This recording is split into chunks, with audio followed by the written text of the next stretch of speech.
बहुत समय पहले झीलपुर नामक गांव में सोनू और मोनू दो भाई रहा करते थे। सोनू बहुत ज़्यादा गरीब था और मोनू बहुत ज़्यादा अमीर था। गांव में मोनू के पास एक बहुत बड़ा बंगला था। मोनू के पास धन दौलत की कमी नहीं थी। मोनू की पत्नी निधि बहुत ज़्यादा लालची औरत थी। कभी उसको कोई ना कोई गहना पसंद आ जाता था और कभी उसको बहुत महंगे कपड़े पसंद आते थे। इधर मोनू का भाई सोनू बहुत ज़्यादा गरीब था। उसके पास खाने को रोटी नहीं थी और ना ही रहने को अच्छा घर था। कभी कभी सोनू के परिवार वालों को 2 रोटियां नसीब हो जाती थी और कभी कभी उन्हें 2-3 दिन भूखा रहना पड़ता था। पिताजी, मुझे बहुत जोरों की भूख लग रही है। आप बाजार चले जाओ, बाजार से कुछ खाने के लिए ले आओ। घर में तो कुछ भी खाने को नहीं है। चिंकी बेटा, मैं जानता हूँ कि तुम्हें भूख लग रही होगी, लेकिन मेरे पास तो एक पैसा नहीं है जो मैं बाजार से कुछ खरीद कर ला पाऊँ। क्यों ना आप अपने छोटे भाई मोनू से कुछ मदद मांग लो। आप उनके घर पर चले जाओ, वो हमारी मदद जरूर करेंगे। निराली, तुम मोनू को अच्छी तरीके से नहीं जानती हो। वो हमारी बिल्कुल भी मदद नहीं करेगा। वह बहुत ज़्यादा लालची और घमंडी है। इतना कहने के बाद मोनू फिर भी अपने बड़े भाई से मदद मांगने के लिए चला जाता है।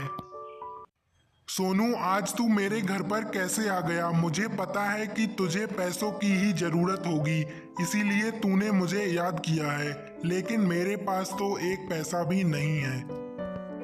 मोनू सोनू से इस प्रकार बात करता है कि सोनू वहां से चला जाता है और वह जंगल के रास्ते घर लौट रहा होता है।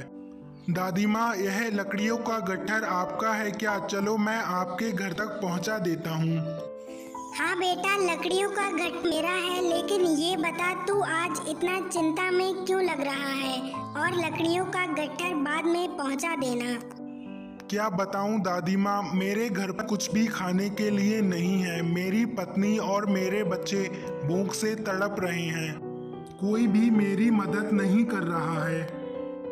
कोई बात नहीं बेटा, चल तू मेरी लकड़ियों का गट्ठर मेरे घर तक पहुंचा दे।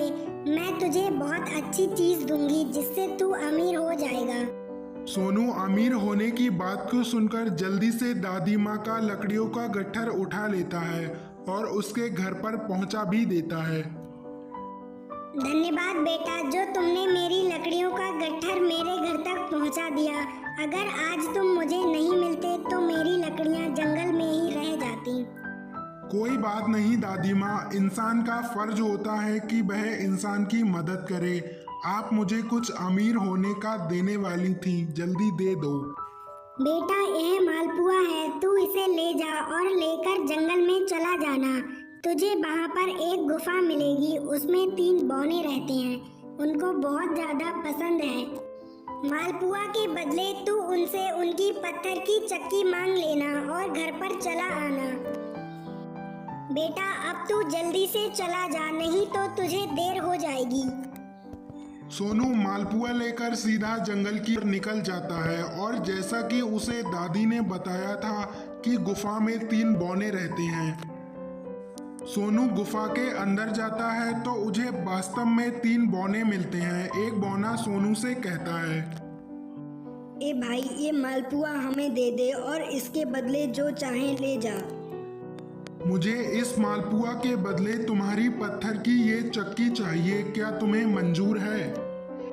हाँ, हमें मंजूर है। हम अपनी पत्थर की चक्की तुम्हें दे देंगे, लेकिन यह कोई मामूली पत्थर की चक्की नहीं है, यह जादुई चक्की है। सोनू को बौनों से चक्की मिल जाती है। सीधा वह चक्की लेकर अपने घर पर आता है। निराली, जल्दी से एक लाल कपड़ा ले आओ, फिर मैं तुम्हें जादू दिखाता हूँ। सोनू जल्दी से कपड़ा बिछाता है और चक्की से अपनी मांगों को पूरा करने लगता है। सोनू बहुत स्वादिष्ट स्वादिष्ट भोजन मांग लेता है। उस दिन सोनू के परिवार वालों ने भरपेट भोजन किया और बहुत ज़्यादा स्वादिष्ट भोजन भी खाए। अब जो चीज़ें बचती वह सोनू बाजार में बेच देता था। इससे वह अमीर